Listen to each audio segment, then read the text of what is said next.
आप देख रहे हैं अनहोनी। अनहोनी में आज की कहानी हमारे साथ शेयर की है नितिन जी ने। तो चलिए बढ़ते हैं आज की इस कहानी की ओर। रात के 10 बज रहे थे और हमारी कार एक सुनसान सी रास्ते पर आगे बढ़े जा रही थी। कार चला रहा अनिल पूरी रफ्तार से कार को भगाए जा रहा था। बगल वाली सीट पर बैठा मैं और पीछे बैठा अमर बार बार अनिल को कार धीरे चलाने को बोल रहे थे, मगर अनिल हमारी बात का कोई जवाब ही नहीं दे रहा था। जिस पर मैंने चिल्लाते हुए अनिल से कहा, अरे तुझे सुनाई नहीं देता? तब से तुझे मैं बोल रहा हूँ कार धीरे चला धीरे चला। जिस पर अनिल बोला, यार गाड़ी का ब्रेक फेल हो गया लगता है। पहले तो मैंने अनिल की बात को मजाक में लिया, मगर जब उसने ब्रेक लीवर को बार बार दबाकर दिखाया तो मेरे होश उड़ गए। सच में हमारी कार का ब्रेक फेल हो गया था। अभी हम सोच ही रहे थे कि क्या करें कि तभी हमारी कार एक पेड़ से जा टकराई। टक्कर इतनी जोरदार थी कि मैं उसी वक्त बेहोश हो गया। फिर जब मेरी आंख खुली, मतलब कि जब मैं होश में आया, तो मैंने देखा कि अनिल और अमर अपनी अपनी सीट पर बेहोश पड़े हैं। सबसे पहले मैंने अनिल को उठाने की कोशिश की, मगर अनिल उठ ही नहीं रहा था। जिसके बाद मैंने अमर को उठाया तो 2-4 बार झिंझोड़ने के बाद अमर उठ गया। जिसके बाद मैंने अमर से कहा, अमर तू ठीक तो है ना? देखना अनिल के सर पर स्टीयरिंग से काफ़ी चोट आई है, लगता है उठ ही नहीं सक रहा यार। फिर अमर ने भी अनिल को उठाने की कोशिश की, मगर अनिल नहीं उठा। जिसके बाद मैं और अमर किसी मदद की तलाश में कार का दरवाज़ा खोलकर बाहर निकले। बाहर चारों तरफ घना अंधेरा छाया हुआ था। दूर दूर तक कोई आदमी तो दूर परिंदा तलक दिखाई नहीं पड़ रहा था। अभी हम मदद की तलाश में थोड़ा आगे बढ़े ही थे कि तभी मेरी नज़र एक बच्चे पर गई, जो कि सामने की तरफ से भागते हुए हमारी तरफ ही आ रहा था। फिर जैसे ही वो बच्चा भागकर हमारे पास आया तो मैंने पूछा, बेटा तुम यहाँ पर क्या कर रहे हो और तुम्हारा घर कहाँ है?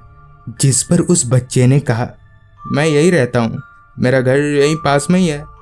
जिस पर मैंने कहा, अच्छा बेटा, क्या आप हमें अपने घर ले जा सकते हैं? जिस पर उस बच्चे ने कहा, जी क्यों नहीं, चलिए आप मेरे साथ। इस पर हम दोनों उस बच्चे के साथ आगे बढ़ने लगे। अभी हम चल ही रहे थे कि मेरा ध्यान उस बच्चे पर गया तो देखा कि वो बच्चा बहुत लंबे लंबे कदम उठा रहा है। मतलब कि हम जितना 2 कदम में चल रहे थे, वो बच्चा 1 ही कदम में चल जा रहा था। खैर कुछ देर ऐसे ही चलने के बाद हमें सामने की ओर एक रोशनी दिखने लगी। हमें लगा शायद यही उस बच्चे का घर है, और इस बात की पुष्टि तब हो गई जब उस बच्चे ने ये कहा, आ गया मेरा घर। फिर जैसे ही हम उस घर के करीब पहुंचे तो पाया कि वो कोई घर नहीं बल्कि एक मुर्दा घर है, क्योंकि उस घर के बाहर बोर्ड में साफ साफ लिखा था, चांदवाड़ी मुर्दा घर। ये बात जितनी अजीब थी उतनी ही हैरानगी भरी कि आखिर उस बच्चे ने ऐसा क्यों कहा कि उसका घर एक मुर्दा घर है। खैर हमें किसी भी हालत में मदद तो चाहिए ही था, लिहाजा हम मुर्दा घर के अंदर दाखिल हुए तो अंदर कहीं कोई इंसान नजर नहीं आ रहा था। ऐसा लग रहा था जैसे यहाँ पर कोई काम ही ना करता हो। ऊपर से वहाँ पर अंधेरा इतना था कि कुछ भी देख पाना बहुत मुश्किल हो रहा था। लिहाजा मैंने फ़ोन की फ्लैशलाइट ऑन करी और मुर्दा घर के अंदर जाने लगे। हम दोनों अलग अलग कमरे में जाने लगे थे, मतलब कि मैं एक कमरे में था तो अमर दूसरे कमरे में।